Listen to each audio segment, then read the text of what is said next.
Hello, to create an Open Data API data source exposed in JSON format, go to the Data Sources menu.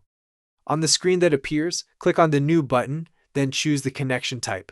In this case, REST. Next, enter the name of the connection. For example, railway stations in the Île-de-France region. Click on the Next button to configure the URI link. Depending on the data structure, it is possible to adapt the model in the JSON and XML block. Depending on the situation, it may be necessary to configure proxy server settings in order to connect to an external URI link. Finally, click on the Save button. You can now access the Schema tab to view the available tables or profile the data. By clicking on a table, a preview of the data allows you to confirm that the source is configured correctly. The description and security tabs allow you to document the source and configure access and sharing rights. Thank you for watching this video.